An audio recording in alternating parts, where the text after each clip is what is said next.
All right, so what we're going to start talking about today, we're not going to finish today, we're going to talk about what is sometimes referred to as the Second Cold War. Is it really a Second Cold War?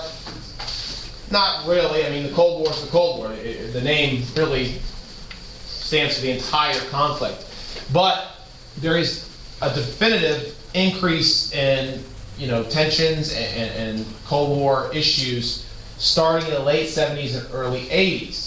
So for some historians, this has been called the Second Cold War because it marked the end of that period of easing tensions that was known as détente.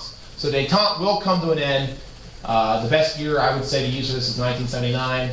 And of course, there's a combination of factors that lead to the end of détente, one of which we're going to talk about today, which is the Soviet invasion of Afghanistan, which is clearly a major threat to world security. And then of course the other was the election of Ronald Reagan, which marked on the United States part a dramatic escalation of our military spending, which also, and of course American policy, which also ended the policy of détente.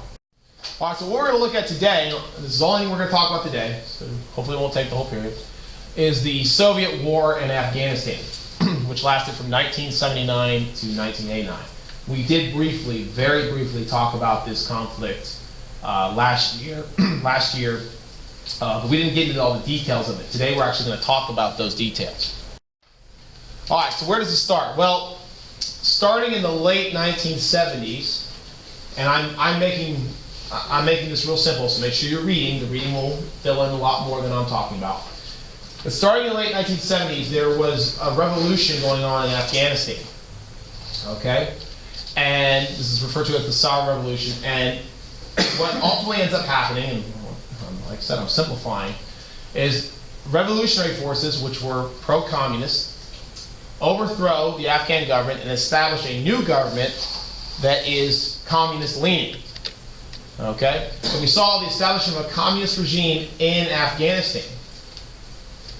Now, of course, this was concerning to the West because, of course, not only was it an expansion of communism, but more pressing was that it was an expansion of communism into a region of the world that had really, as of yet, been touched by communism. We had the threat of communism there early on in Iran after World War II, but really this was the first significant threat, at least in terms of the West, of communism spreading to that region. Okay, so some details. So the People's Democratic Party of Afghanistan, that is the communist government, seized power in 1978. And being a communist organization, they of course got support, recognition, and aid from the Soviet Union. Not surprising. The Soviet Union, part of their mission was to support communist revolutions around the world. Now, once they were in power, they began to, of course, impose communist reforms. Now, some of these reforms, to many of the Afghan people, they didn't like them because, of course, they challenged a lot of their traditional views, a lot of which were tied to religion. So, for example, they sponsored land reform, redistribution of land, women's rights, and they promoted secularism. Particularly two of those, women's rights and secularism, were in a lot of ways very distasteful to a significant portion of the Afghan population because they had fundamentalist Muslim values. And I'm sure you guys are very well, we follow this pretty closely in the world today because we're involved in that region. But of course, women's rights was a big issue. Okay, under traditional religious values and fundamentalist Muslim values, women were second-class citizens. So for a communist government to come in and actually promote equality of all people, to include women, that was directly challenging religious law.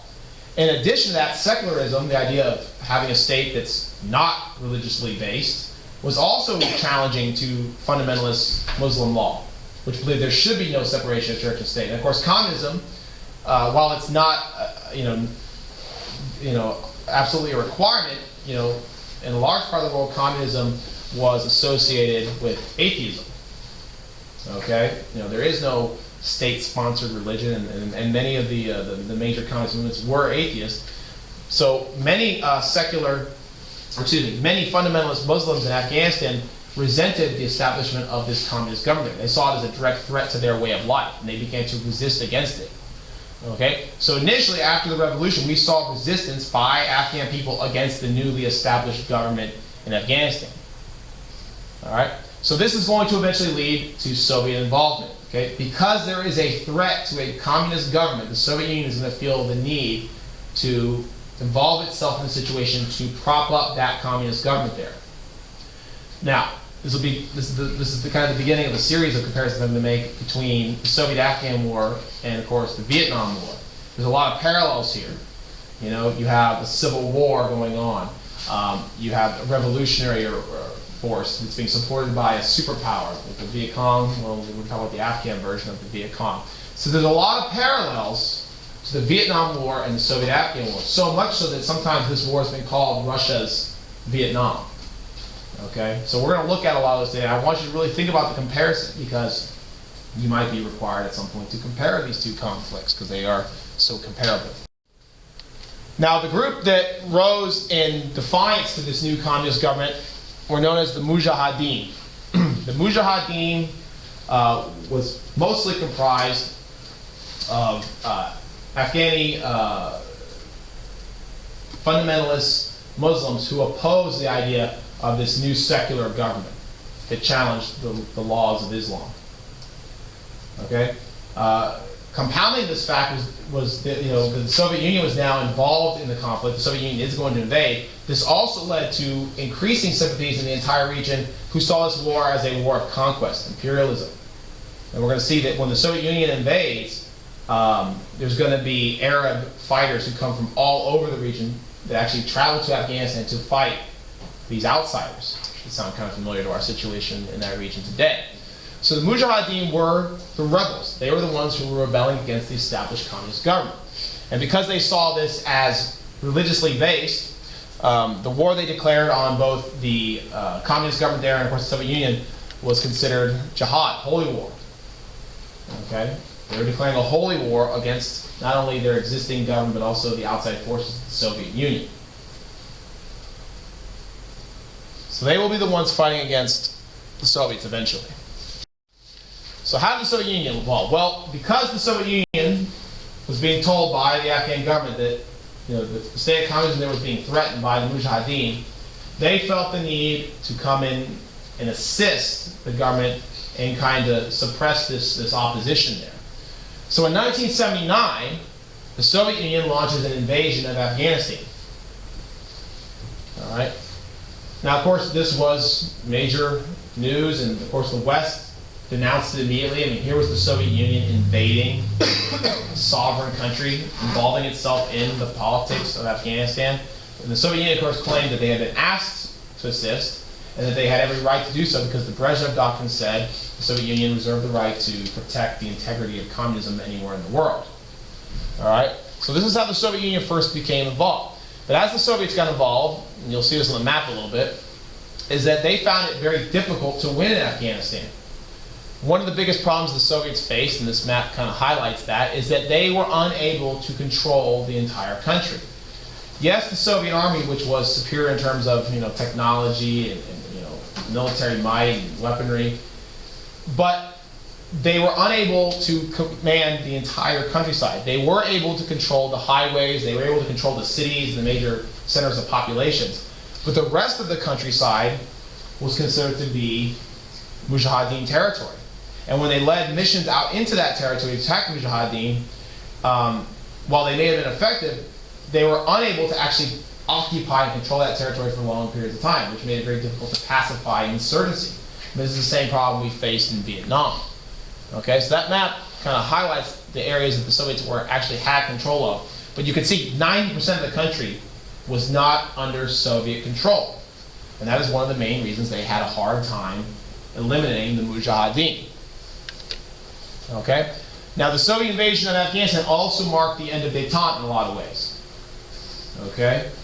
Up through the 1970s, we had increasingly better relations with the Soviets. The policies of Nixon and Ford and Carter had, for the most part, reduced tensions between the United States and the Soviet Union. But of course, in 1979, when the Soviets invaded Afghanistan, this heightened tensions again, because this was the Soviets' willingness to use warfare, use force, and involve itself in the politics of another country to protect or assist in the spread of communism. So for a lot of people, this marks the end of détente because, of course, we are going to respond, and that is going to heighten tensions between the two sides. All right, so there's some pictures, and of course, you can see one of the challenges the Soviets faced in Afghanistan was terrain. Again, this picture, I think, highlights that pretty well. You know, Afghanistan is a very hilly, mountainous country. Outside the cities, there were lots of areas where the Mujahedeen could base their operations. They lived out of caves and things like that. Of course, the temperature, it got very cold there, which also made logistics of moving troops and supplies around also very difficult. So partly one of the factors the Soviets struggled in Afghanistan is just simply terrain. And if you think back to Vietnam, for us, and one of the reasons why we struggled there was also terrain. The jungle warfare made it very difficult for us to engage our enemy on the open battlefield. It weakened our ability to use air support. So terrain, while this is not a jungle, I'm not saying it is, okay, terrain also played a very important factor because the Mujahedeen were hidden out in the mountains in these caves where the Soviets couldn't get to them. Okay, so you can see that from the picture there. But it also, this picture is important because it shows you the technological advantage the Soviets had was, of course, they had air superiority. Everything in the air belonged to the Soviets. Okay, the Mujahedeen did not have any air support whatsoever. So if it was in the air, it was Soviet. Now, initially, the leader of the government in Afghanistan was this guy by the name of Amin. And while he was stating he was communist and pro-communist, the kind of deterioration of the situation in Afghanistan led the Soviets to distrust him, kind of like we distrusted Diem in South Vietnam. So because of that, they lost faith in him. And of course, later on, Soviet spies found evidence that he might have had ties to the American CIA, okay? And they believe that he actually might be working with the American government in some facet. So anyways, because of that, the Soviets turn on the leadership, and when they invade, they actually overthrow Amin. They have him killed, kind of like what happened to Diem. And he is replaced eventually by another leader by the name of Kamal. Yes? So the last guy? Yes. He claimed to be communist, but wasn't. Well, he was communist. However, there was fear by the Soviets that his leadership was contributing to some of the problems there, the instability. So that's why they largely had him eliminated. Well, I thought that the government got overthrown by them. Well, not the entire government. His administration, I should say. Not the entire government. It's still a communist regime. So the new guy was this guy named Kamal that the Soviets pretty much handpicked. So, of course, this concerned the Afghan people even more because now the Soviets were installing their own leaders. And what this really, drew parallels to was how the Soviets installed their own puppet leaders in the satellite states following World War II. It looked like the Soviets were doing the exact same thing. Not only were they using their influence to protect communism, but they were actually trying to install leaders that would do the bidding of Moscow. So this even outraged more many of the Afghan people in the world because it looked like the Soviets were directly controlling Afghanistan now. And if that was true, if Afghanistan was becoming an extension of the Soviet Union, the fear was the entire region, okay, the entire Middle Eastern region would become threatened by Soviet domination, which the United States could not stand for. So this guy was a much more pro-Soviet leader. Now, as the years went by, the Soviet military had increasingly had difficulty subduing the Mujahedeen. Not only were they now fighting the Mujahedeen, the Afghan people, but thousands of Arab freedom fighters who sympathized with the Afghan people had now crossed the border into Afghanistan to join the fight against these atheistic infidels. All right? So the fact that a superpower had kind of injected itself into the situation actually fanned the flames of Islamic extremism there. They viewed this as a holy war. Okay, they saw the Soviets coming to dominate them and destroy their way of life. So it actually, in a lot of ways, increased resistance. Okay? This should all sound very familiar because we've had our own problems regarding that in the modern age, right? So, but the world looked on, and what was amazing was the Soviets were unable to win. The years went by, and the death toll continued to grow.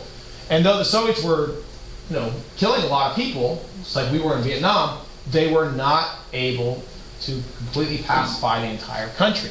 So this smaller group of inferior, supposedly, fighters, these guerrilla insurgents, were actually holding off one of the greatest militaries, if not the greatest land force in the world, like you see in this picture where the Mujahedeen are squaring off with Brezhnev there over Afghanistan. So this was increasingly becoming more and more embarrassing for the Soviets because it made them look weak. Now, in terms of reasons why the Soviets got involved, the expressed reason was the Soviets said they were, first of all, they said they were requested, which is true. The Afghan government did ask them. But the Soviet Union wanted to preserve the communist revolution there. They were supporting what they believed was already a legitimate communist government. However, there was other reasons. The fear was that if they did not, let's say the communist government in Afghanistan was toppled, they were fearful that it might lead to other communist governments around the world being challenged. Okay, that a failure there would lead to similar uprisings. And of course, the United States would view this failure as an opportunity for them to exert their control over the region. All right, so they feared also us. And then lastly, very important, one of the reasons why the Soviets directly intervened is because they believed the United States would not directly respond, which we did not, to be fair. The Soviets were right. We did not directly respond. We did not go into Afghanistan and fight the Soviets there in Afghanistan. But we will respond in some way. We will offer up some resistance, and of course that's going to be through, eventually we're going to give aid to the Mujahedeen to fight the Soviets. So what's going to end up happening here is this civil war, it is a civil war at this point, this civil war is going to turn into a proxy war in which we are supporting the anti-Soviet forces there, and of course they are supporting the pro-communist forces there. So it is a civil war, it is also a proxy war, just like Vietnam was. I mean, it's just like Vietnam, except the roles are reversed. Now they're the superpower that's occupying a country, and now we are playing the role of instigator and supplier to the counter-revolutionary forces there. All right, so how did the United States respond? Well, at the time, our president was Jimmy Carter, okay, who is not a president who was really well known for, very aggressive foreign policy. He was a pretty peaceful president, probably the most peaceful president we ever had in terms of using force. But of course, he could not ignore this situation. So Carter issued what will become known as his Carter Doctrine. The Carter Doctrine was when Carter said that if there was a threat, if communism, the Soviet Union, or there was any kind of threat to American interests in the Persian Gulf, which is the Middle East region, that the United States, because of our interests in the region, because we were so dependent upon them, namely oil, we would intervene. We would have to do something if our interests there were threatened. So what Carter was fearful of, and what the West was fearful of, is that it wasn't just the Soviet Union was going to be involved in Afghanistan. We were afraid, domino theory, that Afghanistan was just the beginning of an attempt by the Soviet Union to spread its influence into the entire region. And if that was true, they might be able to dominate oil there. And as we had learned in the 70s twice, you might remember this from last year, in the 1970s we had two major energy crises in which the amount of oil being shipped to the United States was reduced, and because of that we had gas shortages, we had a recession, we had all these problems because our foreign dependence on oil. By the 1970s, it was very apparent that our need for foreign oil, could not be interrupted. I mean, we couldn't have anything challenge it, because if it did, it could destroy us. We were that dependent upon foreign oil. So Carter was willing to make threatening statements like this to the Soviets if they threatened the region. That's how important oil was to our country. So the Carter Doctrine really doesn't say about oil, but really that's what it's talking about. Our interests in the Persian Gulf, they aren't humanitarian. They're resources. Now, Afghanistan is not a country that's rich in resources, right? You don't hear about Afghanistan and how rich it is, right? But Afghanistan, in a lot of ways, could be the gateway to the rest of the area. So we were fearful that, not just for Afghanistan, we were fearful that it would be like domino theory in the entire region. Okay, so because of that, because of the Carter Doctrine, because we couldn't confront the Soviets face to face, because of course that'd be World War III, and that's not acceptable, we did the next best thing. We began to aid the Mujahedeen. We began to aid Islamic extremists. Imagine that headline today. Now, why would we do this? Well, because it suited our interests. It was our best interest at the time to support anyone opposing the Soviet Union. And if that meant aiding Islamic extremists, so be it. Yes. So there's like a departure from realpolitik. Was there a departure from realpolitik? Like, I would say no, and here's why. Because I don't feel like this was strictly ideological. I think oil and resources are a very practical concern. So our involvement in the situation was very much based on real so needs. Even if it wasn't a communist regime, we still would have gone in. If it was a regime that threatened us and wasn't communist, for example, I can give you a real example. In 91, Saddam Hussein, who you're all familiar with from the Iraq War in the 2000s, Saddam Hussein invaded Kuwait and he began to threaten Saudi Arabia, which would have given him roughly a third of the world's oil supply. We responded militarily to that. We went to war against Iraq, first time around. This is Iraq War #1. Because our interests were threatened, and he wasn't communist. So yes, I do believe we would have. If the regime that was trying to expand there was, in our opinion, hostile to the West, which the Soviets were. So I don't think, I wouldn't say it's a departure from realpolitik, because I think it's based on real concerns. I mean, oil is kind of important, right? I mean, we need it, at least for the time being. So if we go to war over a resource, you know, and that's what most wars are for. At the end of the day, it's resources, usually. But there's a lot of things that kind of get in the way that muddy the waters. All right, so we were supplying the Mujahedeen, and they were waging this guerrilla war, insurgency against the Soviets. They weren't fighting the Soviets face to face. They couldn't do that. They didn't have the manpower and technology for that. But what they could do is they could continue harassing the Soviets, doing ambushes, assassinations, bombings. That's what they could do. Because that's the way you can defeat a superpower. The Viet Cong proved that, right? So we funded this guerrilla war. This was known as Operation Cyclone. Operation Cyclone was the CIA-led operation to funnel resources, money, weapons, you name it, to the Mujahedeen. So we were helping out, indirectly. And for us, this was sweet revenge, right? The Soviets had been supplying the Vietnamese for years, and we knew it. Nothing we could do about it. So for us, this was great. And here's really one of the interesting things. One of the most important things that the Soviets had been giving to the North Vietnamese, you guys might remember, was one of the most vital things they got. News. Not news. Air support? Surface air missiles, air support essentially. They could shoot down our planes, right? Well, one of the most important things we gave to the Mujahedeen was the ability to shoot down Soviet aircraft as well, which we're going to get to here in just a second. But you see there also the picture. Now there's this guy, and the reason I bring him up is because there was a movie a few years ago about him, there's a book about it, kind of made him famous. There's this guy named Charlie Wilson. Charlie Wilson was an American congressman, and he was kind of not a well-known guy. He didn't have, he was kind of known as like a sleazy politician type, you know. He wasn't known for, you know, doing all the right things, and he kind of involved in some scandals. But he saw the Soviet invasion of Afghanistan as an issue of black and white. He felt like this was wrong and we needed to do something. So at a time when the United States was hesitant to get involved, he's the one who kind of went around behind the scenes in Washington, D.C. and made a lot of deals with people to make sure that we could get the funding. Because we were in a recession, to get the funding for these Afghan Mujahideen rebels. So he's kind of become famous in terms of his role in helping the Mujahideen. He even traveled to Afghanistan to meet with the Mujahideen.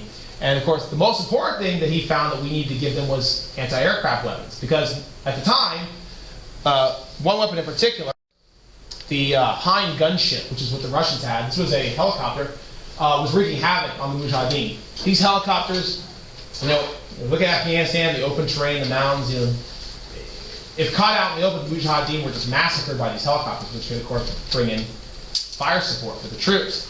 And they were just massacring the Afghan people with these gunships because the Afghans really had no effective way of countering them. So we had to do something. So what we ended up doing, part of Charlie Wilson's crusade and Operation Cyclone, which he helped get going, was we began to provide the Mujahideen specifically with the Stinger missile launcher system. Okay? It's a specific type of weapon, the Stinger. And what the Stinger was, it was state-of-the-art. It was a shoulder-fired anti-aircraft missile launcher. It could shoot down helicopters. It could even shoot down planes. Okay? And it wasn't hard for us to go into Afghanistan, CIA, and train up the Mujahedeen on this, and then give them these missiles and say, okay, go to work. And once we gave the Mujahedeen these stingers, they began to wreak havoc on the Soviet helicopters. They began to shoot down. The Soviets began to take tremendous losses, which evened the playing field. And in fact, I don't know how true this is, but there's a lot of people who argue this is in a way a turning point. That when we gave the Mujahedeen these stingers, that this turned the tide of the war, where the Soviets no longer had a significant advantage and possibly helped them win. I mean, I don't know. I don't know if that's true. There's some people who say this, and some people who downplay it and say it's not that important. But it was pretty significant, the fact that we had given them this technology, because they didn't have this. Okay, this is something that only we could have provided. This is state-of-the-art military technology in the 1980s. So, after years and years of fighting, eventually in 1989, the Soviet Union says, we've had enough, we're getting out, and they withdraw. Okay? And, they had been there for 10 years, and by the mid-80s, the war had become very unpopular, both, amongst the Soviet people and in terms of the world. And the Soviets realized they had to get out. But just like with us in Vietnam, they couldn't just leave. They had to, withdraw very slowly because they didn't want to look like they were running away. But essentially that's what they were doing. They were retreating. They could not win. They could not pacify the countryside. They could not win the hearts and minds of the Afghan people. So they abandoned the Afghani government to deal with the Mujahedeen, and they very quietly withdrew. Okay? Now, one of the reasons they did this is because, of course, by the late 80s, the goals of the Soviet Union had changed dramatically, and they were experiencing some new problems. And this is all going to, of course, coincide with the rise of a new leader in the Soviet Union. In the mid-80s, we get this new leader named Mikhail Gorbachev. And Gorbachev turns out to be not this hardline ideological communist like previous leaders. And he actually opens up the idea of, hey, maybe we should deal with the West. Or maybe we can actually reduce tensions. Maybe we should stop trying to kill each other. Okay? So Gorbachev, one of his policies, we're going to see, is to not fight every communist war in the world. So one of Gorbachev's things when he came into the role of leader, he said, we're going to get out of Afghanistan. So he is largely responsible for the end of the Afghan war. Okay, so here are some reasons. Cost of the war. Okay, very expensive. The Soviets were doing this. They were building nukes to counter us. They were building more nukes than ever before in history because, of course, also in the 1980s, Ronald Reagan increased the number of nukes we were building. So to counter us, they built more nukes. This is all very expensive. Okay, and the Soviet economy was struggling to keep pace with the arms race while fighting a war in Afghanistan, and also simultaneously enduring political and economic reforms at home, which we're going to get to later, so don't worry about that yet. But major restructuring of the Soviet Union coming. The most significant thing to happen in the Cold War to this point is coming. And of course, I said a new political philosophy in Moscow, the leadership of Mikhail Gorbachev, is going to lead to a dramatic transformation of that country. It's ultimately going to lead to the end of that country. Okay, Gorbachev, his decisions are going to pretty much seal the fate of the Soviet Union. He's going to basically put it on the road to dissolution. So this will end the war in Afghanistan for the Soviets. It is considered a loss because they failed to achieve their objective, because by withdrawing, they weakened support for the communist government, and eventually the communist government will be overthrown. So for that reason, it's been called the Soviet Union, or Russia's Vietnam. Lots of perils. Guerrilla war, foreign involvement, proxy war, all these things.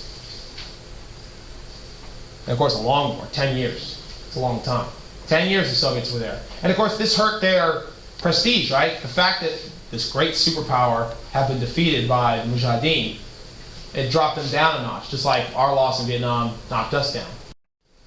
Okay? Now, just for your own interest, the war continued after the Soviets left. However, in 1992, eventually the war ended. The communist government there was toppled, and a new government is going to be put in place. And of course, this will also lead to the rise of Taliban influence. Because think about this, who won the war? The forces of Islamic fundamentalism, right? That's what we associate in Afghanistan today with the Taliban, right? Isn't that what they're all about? They're all about oppressing women and imposing Sharia law.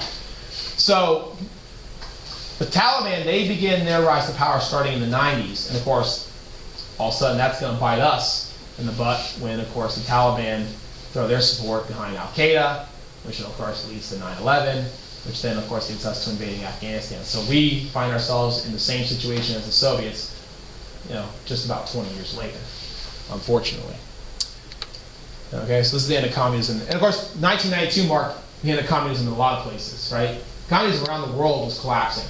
After 1992, there will be very few communist nations left in the world. Pretty much the ones that are still around today. That's it. Most of the communist countries by 1992, they're done. We're going to talk about that later.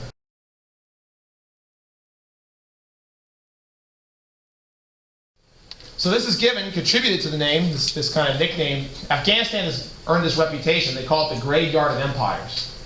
And if you look at historically, many great empires have gone into Afghanistan, and they've been defeated. Even going all the way back, I'm talking about way back, the days of Alexander the Great, when he led his conquest into Persia, okay? He was turned back, okay? One of the greatest military minds ever. And then later on, the British were defeated there.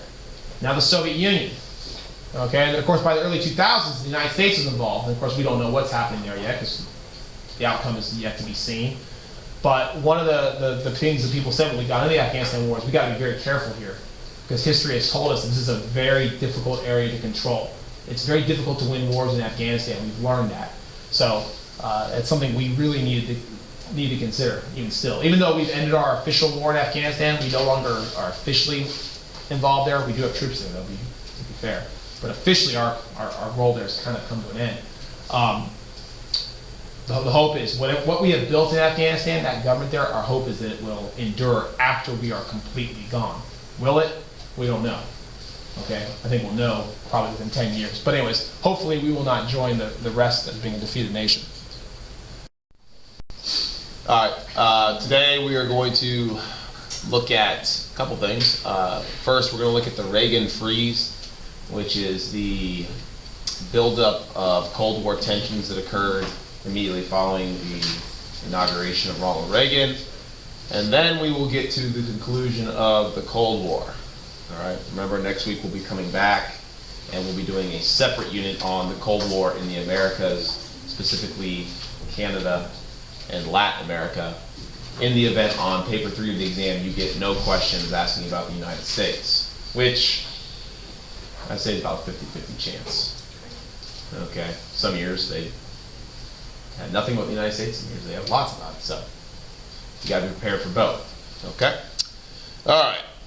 So first thing I want to talk about before we get into Reagan, because even before Reagan, one of the issues, I mentioned it the other day, that caused tensions, of course, was when the Soviets invaded Afghanistan. Well, in 1980, we had the Summer Olympics being held in Moscow. And of course, this was used as, in a lot of ways by the United States as a way to put political pressure on the Soviets to withdraw from Afghanistan. So Jimmy Carter, who was still president at this point, he told the Soviets that the United States and as many allies as we could get on our side would boycott the Olympics as a matter of protest if in the event they did not withdraw from Afghanistan. And of course, the Soviets were not pressured into doing so. They remained in Afghanistan until 1989.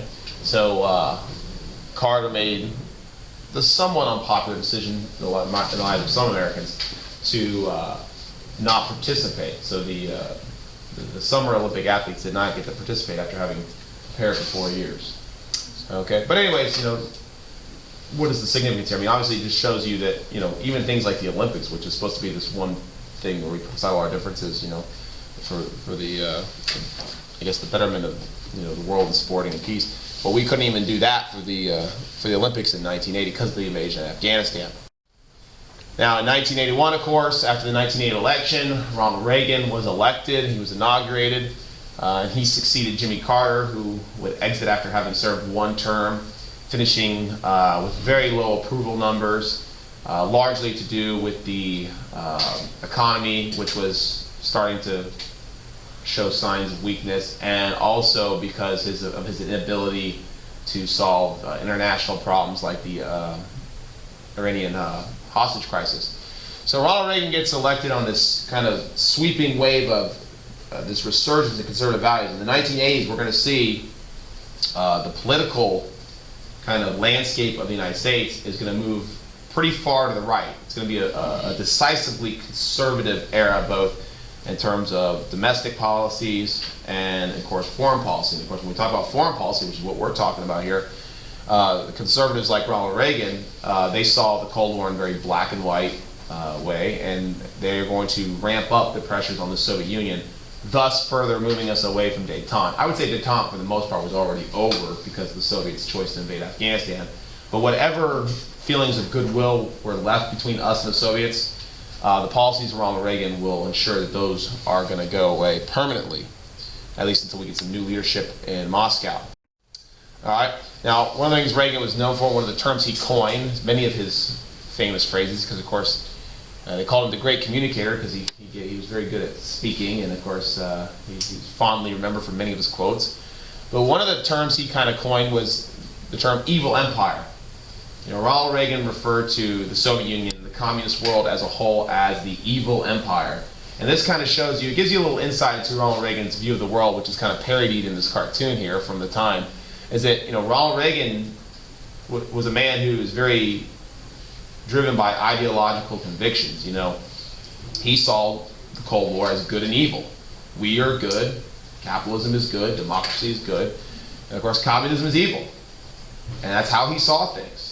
And for Ronald Reagan, at least what he expressed was, there is no dealing with that kind of evil. You know, Ronald Reagan is a guy who would reject things like realpolitik that Nixon and his predecessors, you know, kind of adhered to. He's, you know, we are going to deal with countries based on how we perceive them in terms of their ideology. And since communism is wrong, under Ronald Reagan, we took a much more hard-line stance against communism.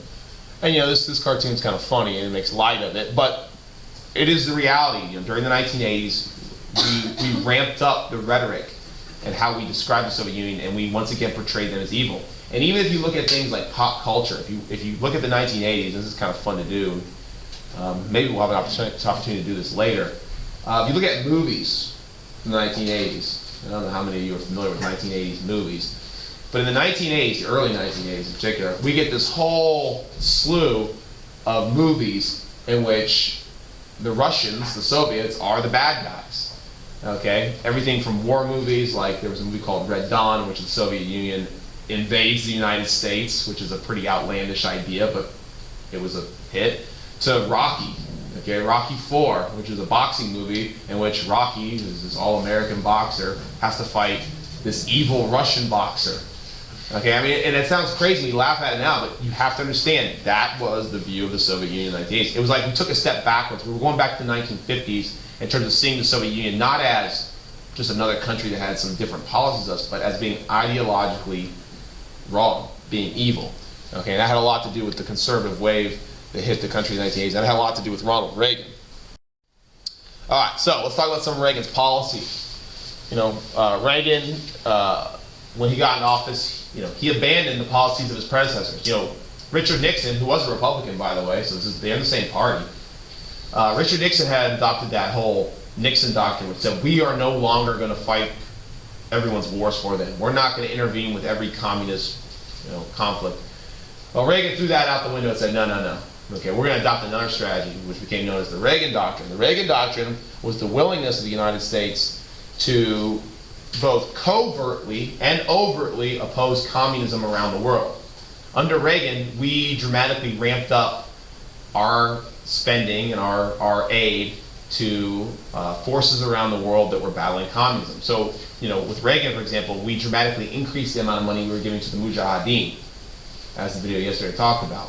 And we also began funding anti-communist guerrillas in other countries, like in Nicaragua, with the Contra scandal there, which later got Reagan and his administration in a whole lot of trouble. But in addition to that, we also began overtly preparing for war by building up our military, increasing our nuclear arsenal, and actually getting ready to confront communism directly ourselves, if not the Soviet Union. So under the Reagan Doctrine, we were preparing to fight wars all over the world in the name of combating communism. So we were moving away from that 1970s period of détente and realpolitik. Okay. Now, part of the Reagan Doctrine is a term that you know. Reagan adopted a policy that had last been talked about under Eisenhower, and that was rollback. Okay, rollback policy was, of course, the idea that we cannot simply contain communism. We must endeavor to roll it back where it exists. Ronald Reagan did not have any problem saying we need to work to destabilize communism where it is already entrenched and eliminate it. So what that means is we're going to actually confront communism in some countries where it is already the established government and attempt to overthrow it. Now, how far would this go? Were we willing to actually fight the Soviet Union face to face? We may have been willing to, but we never did, as you're aware, because of course that would have led to a nuclear conflict. But we were certainly much more aggressive in our position in world affairs. And you look at, and this isn't all, by the way, this doesn't all have to do with communism, this map here. Some of it does. But if you look at U.S. involvement in the world, during the 1980s, we were really, really interventionist. And not all this is in the 80s, but a lot of it is. But we were very much involved in a lot of countries around the world, including our own backyard. I'm not going to spend a lot of time on this today because we're going to do a whole separate unit on this later, but I'm bringing it up now. But during the 1980s, we began, once again, getting involved in the affairs of other countries. And in some cases, it had to do with communism, and sometimes it did not. An example of here from the 1980s, we're going to invade a country called Grenada and overthrow a communist government there. We're literally going to go in with our military because we don't like the new government. We're going to topple it and put in a new one. And that was a decision that was heavily criticized by the world, but we went ahead and did it, felt pretty good about it. Okay? We're going to aid the Contra rebels in Nicaragua, which were anti-communist forces there. Okay? And of course, later in the 1980s, we're going to invade Panama, and we're also going to topple a dictator there, although that one didn't have as much to do with communism as it had to do with the illegal drug trade. But anyways, in the 1980s, the United States had a far greater willingness to stick its nose into the affairs of other countries and even topple governments if necessary.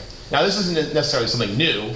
We've been doing this for a while. If you look at this map, as far back as 1954, we had toppled a government in Guatemala because we thought, it looked a little too leftist. It wasn't communist, but it looked a little too leftist, so we said, they gotta go. So we sent the CIA in to eliminate that government and install a new one. So we had done this in the past. We'd done it in Iran, but in the 1980s, it ramped up once more, okay? So this is, of course, going to cost a lot of money. Now, one of the things that Ronald Reagan is most remembered for was when he announced that we were going to pursue an anti-missile system. Now, anti-missile systems have been around, the idea had been around, and they had been tested for quite some time. But they were largely considered to be unreasonable in the sense that it was too expensive and too inefficient. So when Ronald Reagan announced in the 1980s that we were going to build a missile defense system, and not only were we going to build a missile defense system, but it was going to be entirely based on laser weapons, space-based laser weapons, the world was kind of shocked. Okay, it was called SDI, Strategic Defense Initiative, and like that picture shows, the idea was we were going to have these weapons in space that if the Soviets launched ICBMs at us, our laser weapons could shoot them down. All right, and when the public got a hold of this and the media got a hold of it, they kind of laughed at it, and of course they nicknamed it the Star Wars program, because Star Wars, of course, was a popular movie in the early 80s. Okay, so they kind of mocked it with that name. Right? And the reason why is because our scientific minds in this country, our minds who actually were in the know said, we can't do this. We don't have the technology to do this actually, yet you're making this claim. Now that didn't stop us from trying. Reagan kind of took the attitude of, John F. Kennedy saying, we're going to put a man on the moon by the end of the 60s. He said, we're going to try anyways. So we sunk a lot of money into this. Of course, it never did pay off. All right, but to Ronald Reagan's credit, the Soviets were afraid that we might pull it off. They urged us not to pursue this. And of course, not only Soviets, the whole world condemned this. Even our allies. Even our allies were like, don't do this. Don't build this Star Wars program. And you think, well, why? I mean, what do you care? It's a defensive weapon system. Why would anyone care about your ability to defend yourself? Well, the fear by the world was SDI would upset the balance of power created by MAD, mutual assured destruction. If we developed a missile defense system and we felt confident that it could stop 90% of the Soviet missiles, 100%, we would be more inclined to launch a nuclear strike against the Soviets without fear of retaliation. So in order to keep the balance of power and the peace, the world largely condemned SDI. But Reagan was very stubborn and he said, no, we're doing this. So we continued to pursue SDI. However, it did not pay off. We do not have laser beams in space. Okay, so just so you know, they're not floating around up there. Okay, I would say we don't have the technology to do that today even, let alone in the early 1980s. We do have missile defense systems, but they are entirely based on missiles shooting down other missiles. Laser beams, that's a little far-fetched for this day and age. Okay, now this is obviously very expensive. You know, we're fighting wars around the world, we're building up our military, we're doing SDI, we're building ICBMs. So in order to pay for all this, you know, we had to spend a lot of money. And, you know, I don't want to get too much into domestic stuff because we covered this last year, but I need to say it because it's part of this class as well, is that, you know, Ronald Reagan was elected on the basis of conservative fiscal policy. Okay, what he will call Reaganomics, that's the term he called it. Reaganomics is just a nickname for, you know, supply side economics, which has been around forever, or trickle down economics, sometimes it's referred to. And Ronald Reagan was elected on the idea was he was going to do two things to better the economy. One, he was going to drop taxes on the wealthy, okay, rich people and corporations and businesses. He was going to drop their taxes, okay, with the hope that with increased revenue, more money, these businesses could then use that extra money to create new jobs for the middle and lower class people who then benefit from those jobs. So he was going to cut taxes for the wealthiest Americans. And then also, now when you cut taxes, you have less revenue, which means you can't spend as much money. So in order to offset the loss of money from cutting the taxes for the wealthy, Ronald Reagan was going to cut spending in the government on social programs. He was going to cut money to things like, you know, welfare and food stamps and, you know, public education. Okay? That's how he was going to balance it out. The problem was, yes, he did that. He cut taxes on the wealthy. He cut spending in the social sector. However, he dramatically jacked up spending on defense, so much so that it completely overshadowed all the spending cuts and loss of revenue caused by the tax cuts. So it was very expensive, and of course our deficit tripled, it ballooned. Okay, the deficit grew greater than the previous three presidents combined. All right, and of course Ronald Reagan, you know, being a fiscal conservative, you know, it's all about not doing this. He said we have to do this. We have to. You know, sometimes it's worth it. We have to go into debt in order to build the weaponry to protect ourselves. And most Americans were on board with that. So yeah, the national deficit skyrocketed and gave us a legacy of debt. However, we built the strongest military in the world, and many Americans felt okay with that. Okay, so there you see it. And when you look at this chart, you can see there's other times in history where we spent a lot of money, but of course those were all during wars. You know, the Korean War, spending skyrocketed, Vietnam, Afghanistan, Iraq, and the Bush era. Okay, the difference here is Reagan was spending at wartime levels during peacetime. Okay, there actually wasn't a war there. That's the anomaly. It looks normal, you see the peaks and valleys, but that is an anomaly, so just keep that in mind. All right, so here's a cartoon showing Reagan's views on defense spending. You know, a lot of critics on the left would have said to Reagan, you know, here you are, you're giving just, you know, billions of dollars to defense spending, building SDI, building new jets, building tanks, okay, but you're neglecting the country itself. So, you know, our country itself was having a lot of problems with social programs, our cities were crumbling, our infrastructure, environment, you know, stuff like that. You know, Jimmy Carter installed solar panels in the White House because, you know, the environment, that thing. And then when Ronald Reagan moved in, he tore them off. I don't know why. I mean, they weren't hurting anything, but, you know, I guess he was mad at the sun or something. So anyways. All right, now, while Ronald Reagan was ramping up Cold War tensions, luckily, in the Soviet Union, by 1985, they had a big departure in their Cold War policies. Because in 1985, a new Soviet leader took the reins, and brought with him sweeping reforms that will completely change the Cold War. So now we're going to talk about the Gorbachev era. For Mikhail Gorbachev, the Soviet leader from 1985 to 1991. All right, so there he is, Mikhail Gorbachev. Okay, he took the leadership position in the Soviet Union in 1985, and almost immediately he brought with him some, pretty radical ideas, at least coming from the Soviet Union. And he is largely responsible for changing the communist world and allowing the freedom that will eventually lead to the end of communism almost everywhere, and eventually the collapse of the Soviet Union. He didn't seek out to destroy the Soviet Union. That would be crazy. But he certainly, facilitated it. So we're going to look at what he did. All right, so what did he do? So when Gorbachev came in, he introduced two policies. These were the revolutionary policies. These are very important. The policies were known as Glasnost and Perestroika. Okay, Glasnost refers to political openness, transparency, and then the Perestroika means restructuring, which is referring to the restructuring of the Soviet economy.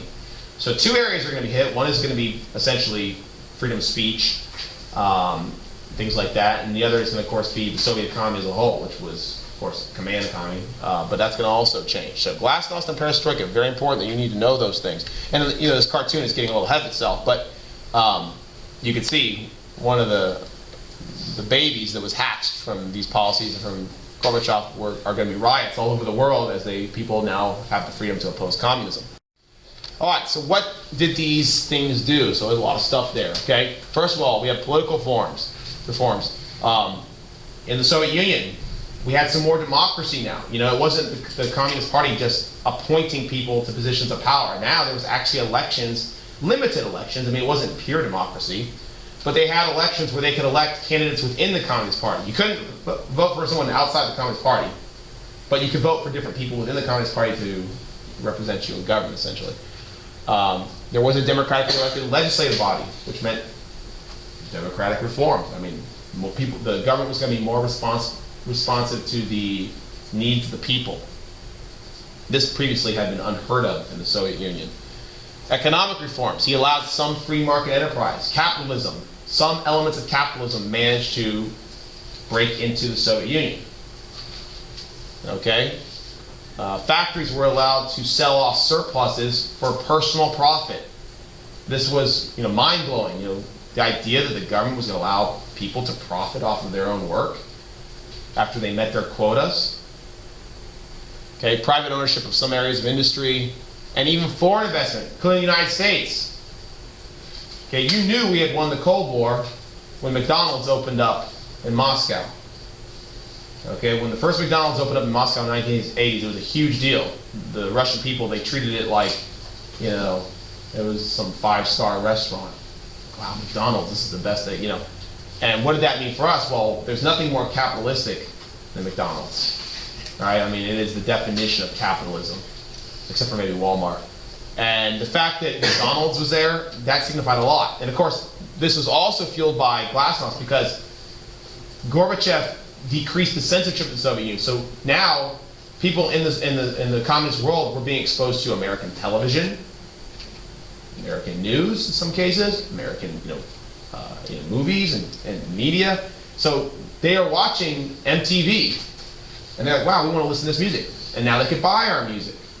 And they were seeing our fashion, and the fact that they could buy blue jeans in the Soviet Union and look like Western. It was shocking. They had been closed off in a lot of ways from the world for decades, and now it's like Gorbachev just threw open the doors and was like, have at it.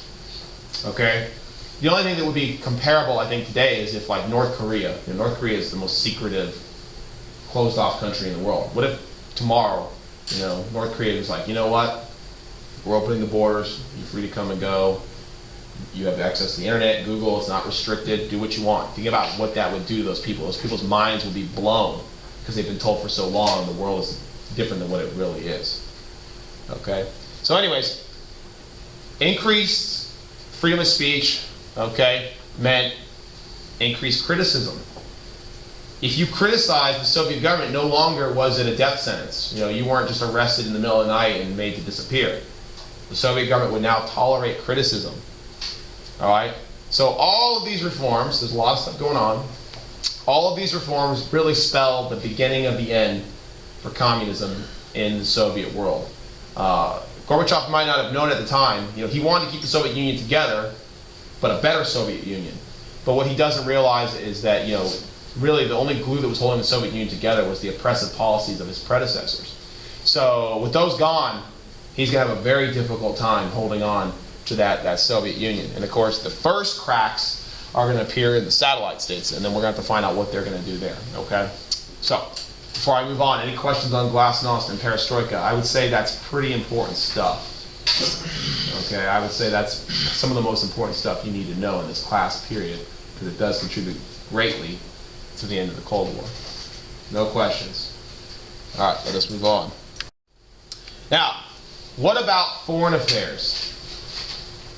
What would happen under these new policies? What would happen if, let's say, a satellite state wanted to challenge communism? In the past, in places like Poland, East Germany, Hungary, challenges to communism had been met with force. You know, people like Stalin and Khrushchev had used the military to crush any opposition to the existing order. So, when asked about this, Gorbachev stated that the Soviet Union would no longer forcibly, you know, oppress or force communism on the satellite states. He jokingly referred to it as like the song "My Way" by Frank Sinatra. You guys know that song? I did it my way. So they call it the Sinatra Doctrine, kind of jokingly, but the name kind of stuck. So the Sinatra Doctrine, which is a weird name for Soviet policy when you think about it, was the idea that the Soviet Union would let the satellite states go their way. They could do it their way, my way. Okay? Now what did that mean? Well, people weren't sure if that meant they could do communism their way or they could just go their way. So, you know, he could say whatever he wants, but until we actually see a country try, we don't really know what we're going to get. You know, other leaders had big talk before, but you know, Gorbachev was different. You know, he was actually walking the walk. You know, and he was very popular. I mean, by the way, put in perspective, Gorbachev was a popular man in the world and in the West, in the United States. He actually came to the United States and was met by cheering crowds. A Soviet leader came to the United States and was accepted, almost like royalty. Americans loved him. Most Americans did. Some didn't, but most Americans loved Gorbachev because he, to them, represented peace. You know, we don't have to worry about this guy, this scary guy on the other side of the world who's going to nuke us. He's not like Stalin or Brezhnev. Khrushchev wasn't that bad either, but he was even unlike him. So anyways, very popular. He goes on to win the Nobel Peace Prize, by the way. That's oftentimes overlooked in this country for his role in what happens. All right, now, not to say that things were always, you know, perfect between us.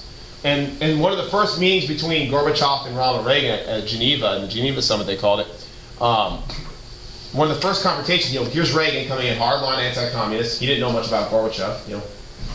Here comes this new guy, Gorbachev. And one of the first things that Gorbachev proposed said, let's get rid of our nukes. Gorbachev actually proposed, I mean, this is insane, to reduce the nukes to their lowest levels ever. I mean, almost getting rid of our entire nuclear arsenal. That, I mean, essentially, I mean, we still would have had some nukes. And of course, Reagan rejected that. And then the other big thing that came up at the Geneva Summit was, what about SDI? You know, Gorbachev was like, look, we'll get rid of our nukes. You'll get rid of yours. But you have to promise also to stop this SDI stuff. Because if you do, there's nothing stopping you from doing whatever you want. You know, whatever remaining weapons you have, you could attack without retaliation. You know, SDI threatened the status quo.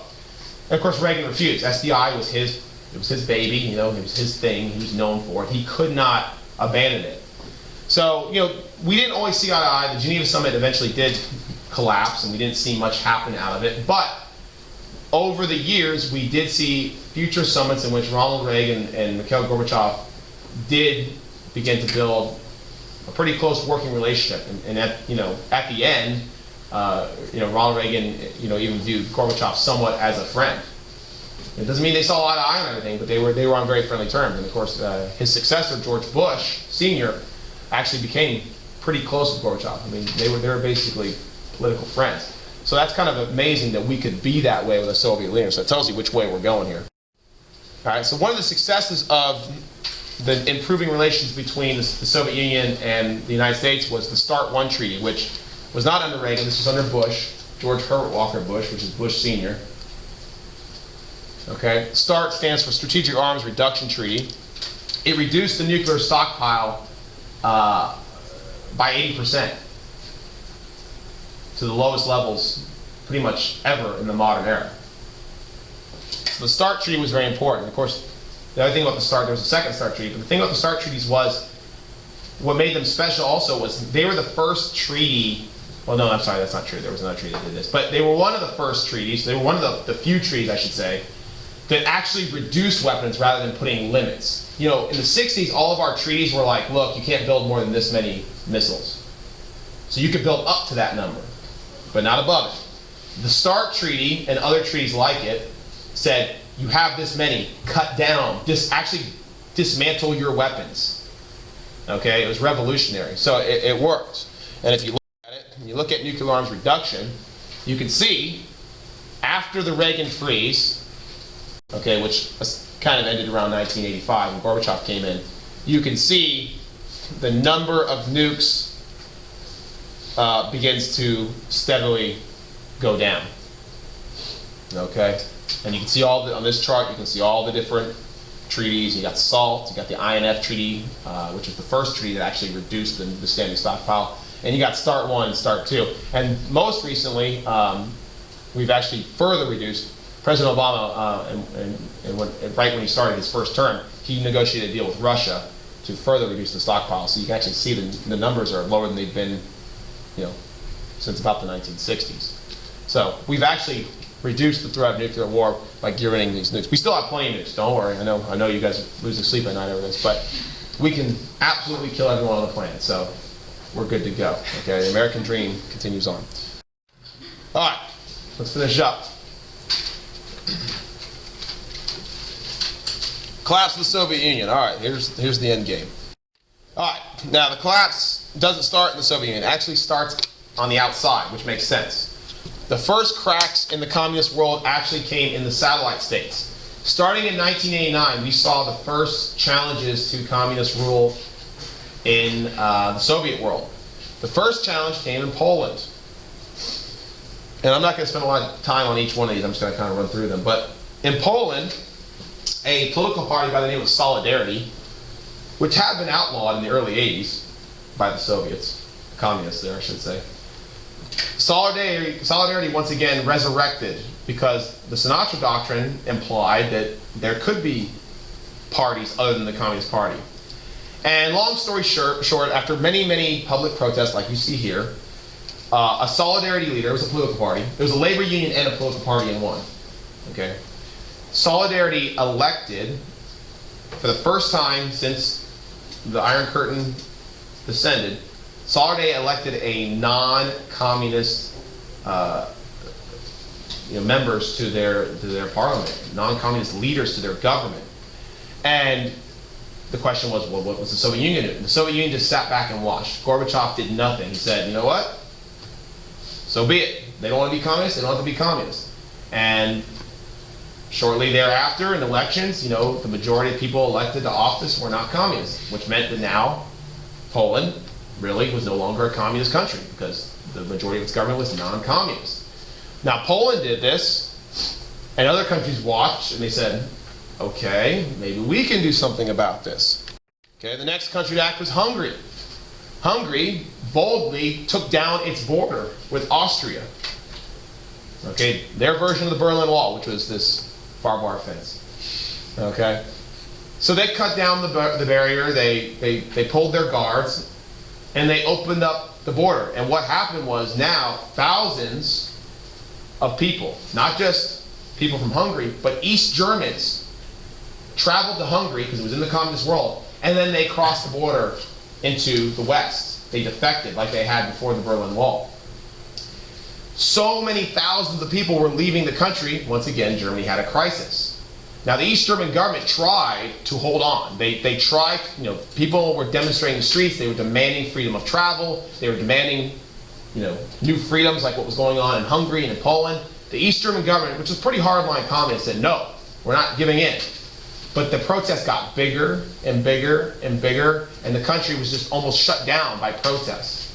So finally, the government said, okay, we'll give you a little something, maybe it'll shut you up. So they said, we're going to allow some travel through the wall, through the Berlin Wall, okay, and some travel into other communist states at designated checkpoints. They didn't say anything about new entryways.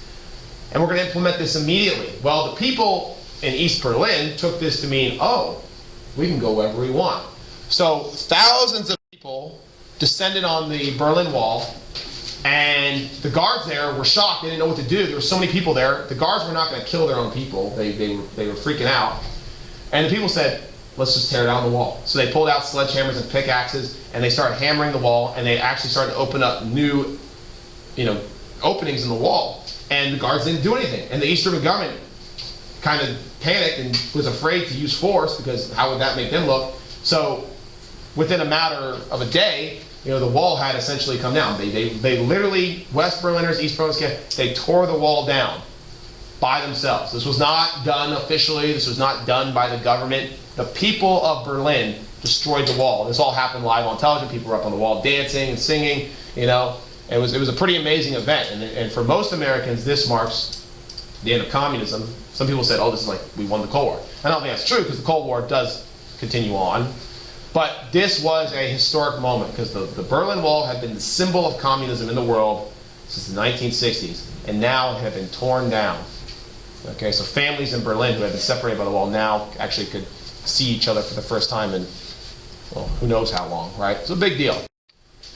Okay, so quickly moving on, Czechoslovakia also overthrew communism in what was called the Velvet Revolution. They called it the Velvet Revolution because, of course, it was very peaceful, no violence whatsoever, just quietly overthrew communism and put in different parties. Now, the only country that didn't go quietly in the Soviet world was Romania. The leader of Romania was this ruthless dictator by the name of Nicolae Ceausescu, and he was not going to give up. So he ordered his military forces to try and suppress the revolts there. And there was a lot of bloodshed on both sides. Over 1,000 people were killed in the rioting and the fighting between police forces. But eventually the police and the military realized they were kind of on the wrong side of things. And they actually turned. The military joined forces with the public, and they turned on Ceausescu. He was caught by his own people. They quickly put him on trial. It was kind of a joke. It was really done very poorly. They put him on trial real quick. They charged him with all kinds of crimes like genocide. They convicted him and his wife of genocide, and they immediately ordered them to be executed. They were taken out back from the courthouse, which really wasn't a courthouse, and they were immediately shot on the spot and filmed. This was all filmed. It was broadcast across the world, and that's it. I mean, that marked the end of communism in Romania. They killed their leader. So this one wasn't very peaceful. And actually, that was the last official execution in Romanian history, because they abolished the death penalty after they killed their leader. Worked out very nicely. But anyways, so it wasn't all peaceful, okay, at least in the... Now, here's another one. This isn't the Soviet world, though. What about China? Chinese people also were somewhat aware of what was going on in the world. They thought, does this extend to us? Now, obviously, China was a whole other story. They aren't beholden to the Soviet Union.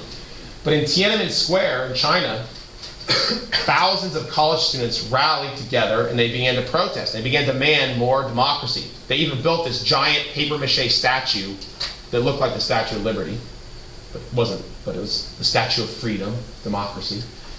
And they demanded changes. So the question is, will the Chinese government change? No, the Chinese government will not change. The Chinese government sent tanks in, killed hundreds of them, and scattered the protesters. So China was not going to abandon communism like we saw in the rest of the world. And of course, one of the most famous pictures of this event was the day after the protests, after the protests had been scattered, there was a whole column of tanks down the road. It was like 50 tanks in this picture, zoom it out. and this lone guy was crossing the street, and he actually stopped an entire tank column. He climbs on the tank, he starts banging on it and yelling, and we don't know what he was saying, before then going about his day. And we don't know who this guy is. He's called the Tank Man, and he's never come forward, or he's dead probably. The Chinese probably rounded him up later and executed him. But anyway, this picture kind of became a symbol of defiance against communism and oppression around the world. But China's still communist. They still have a lot of human rights abuses and violations. I wouldn't say it's as bad as it once was, but they are not going to abandon communism so easily. Now, what happens when actual parts of the Soviet Union began to rebel? The Baltic states, which were not originally part of the Soviet Union, they were seized during World War II, remember that? Estonia, Latvia, and Lithuania, they began to reject Soviet domination. Now, finally the Soviet Union does something. This is like if our states tried to secede. So Gorbachev did try to maintain control. He did send in the troops. It really wasn't that violent. There were some clashes between troops and protesters, but it wasn't like in Romania where there's just massacres, or China, okay?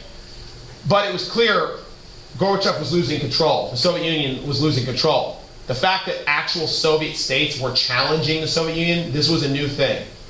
And it was spreading. And Gorbachev didn't know really what to do. I gotta move quickly here. All right, now the president of Russia is only a part of the Soviet Union, remember that. That's confusing, I know, to some of you. But the president of Russia was this guy named Boris Yeltsin, who had been elected under the new Soviet policies. Keep him in mind, he's kind of important. Anyways, so, let me move on, I'll tell you. So, some hardline communists in the Soviet government, some of these generals who didn't want to change, these were old Stalinist type guys, they arrested Gorbachev. They put him under a house arrest, and they tried to regain control over the government using the old Stalinist policies, but it was too late. It was clear that the will of the people was against them. And though they tried to hold the thing together, they realized quickly that they were going to be on the losing side, and they were probably going to end up dead. So very quickly they released Gorbachev.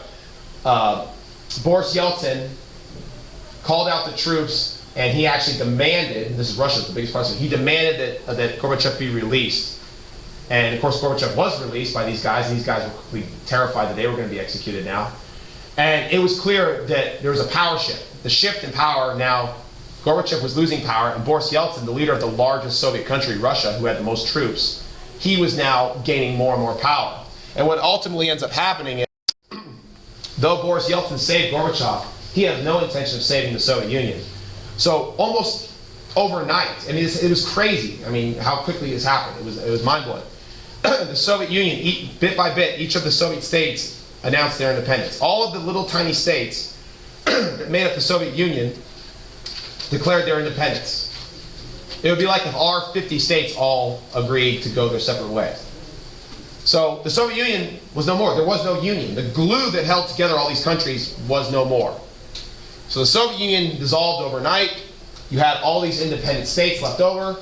Mikhail Gorbachev was a man without a country. He was the leader of a non-existent union. So overnight he lost his job too. Okay? But anyways, the legacy of it was, of course, these countries. Russia today is the greatest single legacy of the Soviet Union. They are the largest state. They are the ones who inherited all the nukes. Okay? But they are not the Soviet Union. It's a whole different entity. Okay, and the aftermath of the breakup is this, a whole new Europe where you have all these new countries. Now, many of those Soviet states ended up joining the Russian Federation. They are still countries, but they are part of a federation of states in Russia, which Russia, being the largest state in it, commands most of the power there. But this marks the end of the Cold War. The collapse of the Soviet Union meant we no longer had an enemy. So there's Gorbachev, and there's the dissolution of that. And of course, legacy, oh, that good stuff we don't have time to get into, but here's reasons for the breakup. So there they are. I'll have to put this on headline. That's pretty much where I needed to get. Okay, so these are all reasons why it happened. Increasing nationalist movements, increasing riots, demonstrations, so on and so forth.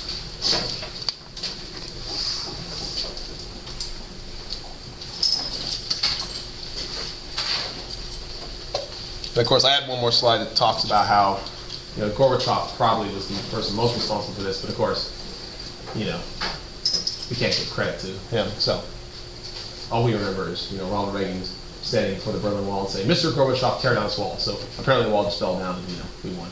So anyways, Reagan, never forget it. He won the Cold War.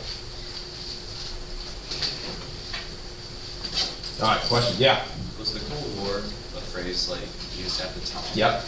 So, I don't know when it probably first became widely used, but by the 1950s, early 1950s, for sure, the Cold War was accepted. so both sides kind of acknowledged it. Yeah, absolutely, absolutely. And by the way, Mikhail Gorbachev's still around, although he's kind of said some questionable things recently. He's actually supported some Russian stuff that I disagree with, so. Swear on my life, unless I lose it, which takes a game back.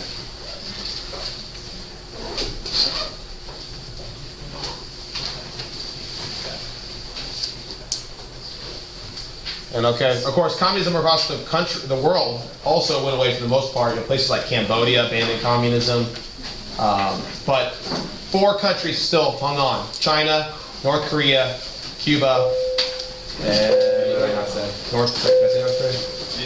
Vietnam. There you go. Thank you.